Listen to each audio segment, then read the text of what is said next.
Iko Nini. So kama kuna story kwa na make headlines Kenya, ni story fulani ile I think ilikuwa ni Citizen Digital walibaki wameiput as ex-user impersonating President Ruto released on 100k cash bail or a bond of 1 million shillings. Alafu story ikaendelea. Story yenyewe ni juu msanii anaitwa Titus Wekesa Sifuna. Ilikuwa the ex-user charged with impersonating President William Ruto has been released on a 100,000 cash bail or an alternative of 1 million bond. Sifuna was first arraigned on Tuesday before the Milimani court under a miscellaneous application where he was accused of using his ex account under the handle Five the Thief and username I Must Go to post derogatory remarks directed at the president and his family. Sindio story kaendelea. The prosecution at the time said the post had attracted negative public reactions and were considered dangerous to national peace and cohesion. And I remember like the first time nilisikia Jomse ilikuwa hiyo Tuesday, and I think niliend up nimetag Itumbi nikamuuliza like, is this how low we've become? Because it's very sad to reach a situation whereby people are being charged for posting derogatory remarks about a president. Because don't forget, the worst things about a democracy in EU, like democracy comes with freedom of expression, and freedom of expression means that we do not have to like our president. We can be like, you know what, we are unhappy with you. And I might not agree with the images kupost ka the president of a daddy, of course kuna hiyo, but I feel like such a thing comes with the territory of being a president, especially in a country where citizens feel like they're not being heard. And that's what has happened right now. Like every day tukisikia about the government, is it about corruption or it's about the increase of taxes? And if it's not about those two, then it's about the wastage of taxes. That's why you have a situation whereby you have a Nairobi governor boasting about having a qualified audit report, which actually means that funds have been misappropriated. So tukiendelea na historia yake, kulikuwa na the content of the X account poses a serious threat to the country's reputation as the president is a symbol of national unity and should be respected and honored by all, the prosecution told the court. And that's not the situation. Najua siku za ku honor the president na ku respect the president zilisha na Moi. After Moi alete democracy na alete this was like the 1991 accord, I don't know what that was called, the one that repealed the one party system tukapata the system that we have right now.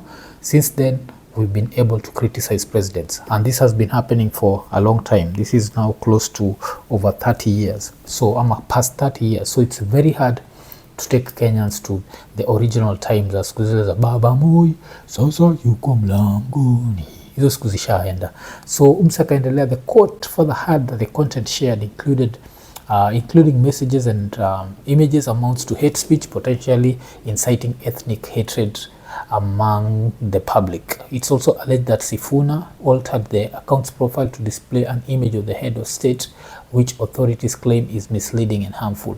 The prosecution thus sought the suspect to be detained for 7 days to allow the police to conclude their ongoing investigations. And one of the reasons why Sifuna is free is because a lot of people got involved. Like one of the people that got involved, of course, ilikuwa Obinna anaitwa Wamalwa. Yes, Eugene Wamalwa was one of the people that got involved in his story. And what I can say about this is one of those things that show you how idle also as a country we become, that we can actually end up opening like a prosecution case against someone because they posted an image of the president and the president was unhappy.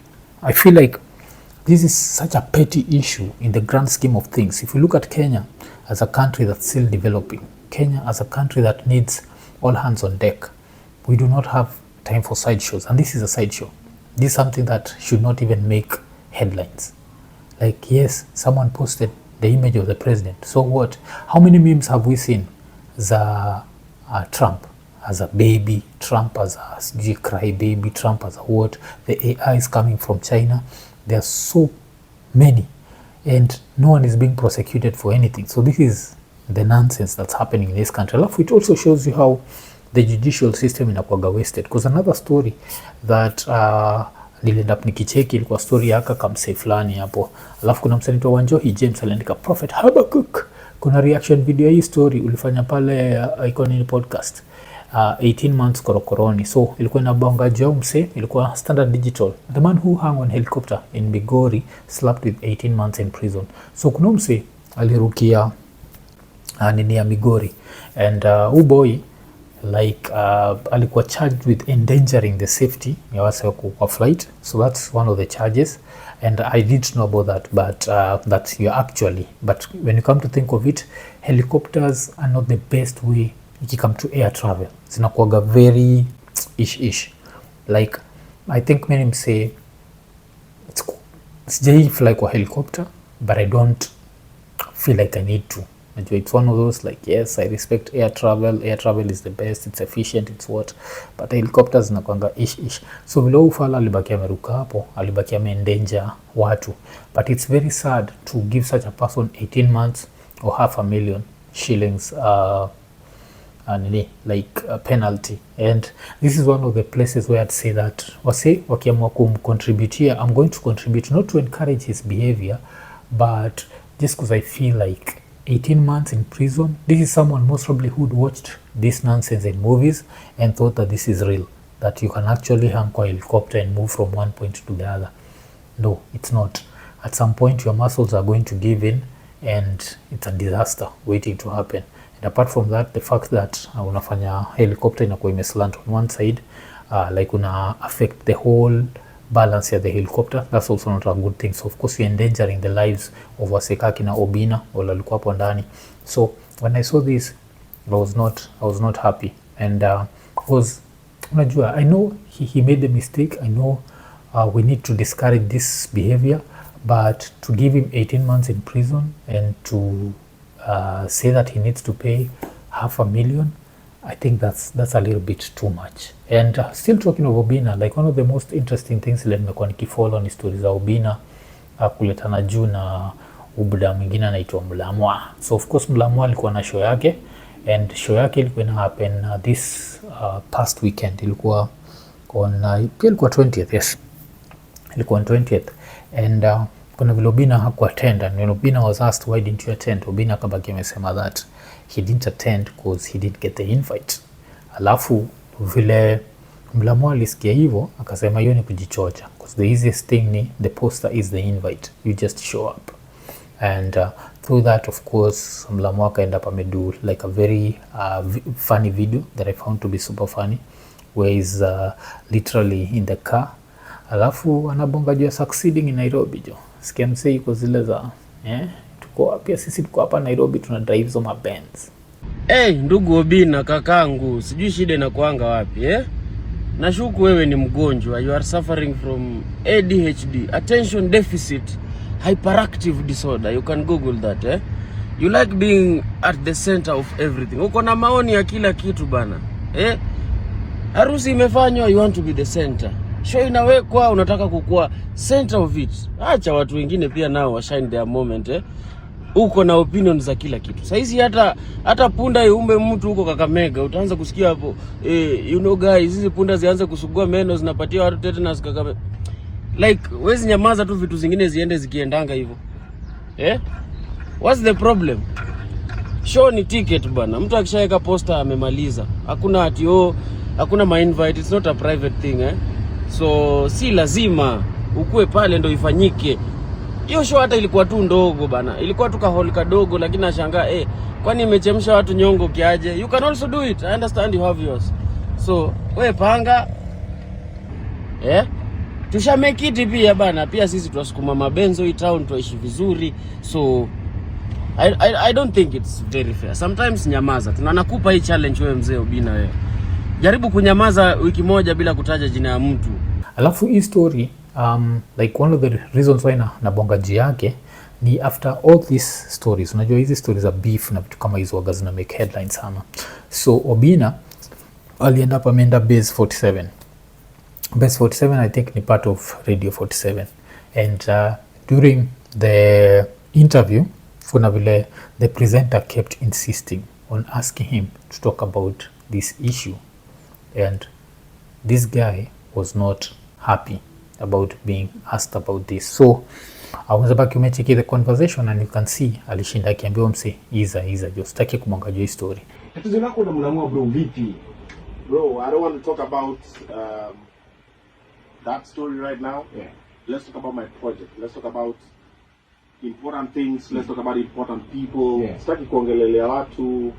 Yeah. Let's talk about important people. Yeah, kwa sababu hata pia nikiongea anything I say bado inaenda inakuwa shifted. Unaona? For example, hii story hata mimi hata sina noma, hata sijui nitoa wapi. So I don't want to talk about it. And even the guy himself who is offended is a bully. Si nini alitukananga Kamene akasema sijui Kamene amefanya nini. Halafu akisema mtu wake anafanya propaganda anakasirika. Sio mimi nilisema hata. In fact I was just there and I was being told what people are saying online. It's not like even we sat down and said wacha tuongee kumhusu mtu. Mimi sitaki kuongea hiyo story. Lakini bro, angalia kwanza hii story. Bro. With all due respect, sitaki kuongea hiyo story, sitaki kuongea hiyo mse. Let's talk about Wanyola. Let's talk about my show on 7th of June. It's happening. Nunua ticket yako tickets. Come and watch stand-up comedy. Talking about important people kama ulikuwa umeniambia, like the story of Mulamwah unasema kwamba tusizungumzie. No, you mean that guy maybe is not important? Bro, asante sana interview. Munez, let's go. Oh, God, what's wrong, bro? I don't want to talk about that story. Wewe una insist na hiyo story. Nimekwambia I don't want to talk about it. Ni sawa unaendelea. So umecheki hapo.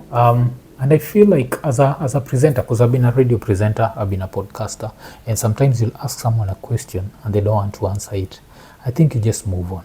You cannot insist to a level where someone ends up walking out. Yes, it's a good trending moment, but at what price? Najua, you still need the likes of Obinna on your side. And yes, Mulamwah alimuenjoy, na Mulamwah akimuenjoy, don't forget, he's also a comedian.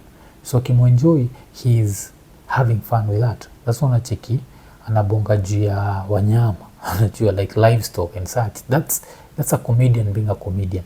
So for you as a radio presenter to take such a situation and then just decide to run wild with it, that one I found to be super unprofessional from mse wa Radio 47. I don't even know jina wa mse wa Radio 47, because that's another reality about radio. Radio inakuwaga like this very funny nini where it's very big in some areas and very small in other areas, because right now I can't remember the last time niliend up nimekaa chini mtamo wacha nitafute radio station. So maybe that's what the fans are looking for, but I don't think a fan on radio is looking for a trending moment. But at least maybe for Radio 47 is wamepata hiyo chance ya wase kama sisi wale we are not necessarily consumers wa radio, tumeenda up tukijua hiyo radio station, and as they say all publicity is good publicity. But now tukimalizia na historia ya Mulamwah na Obinna, and I'm just taking it on a personal level. I'm just taking it as two comedians having fun.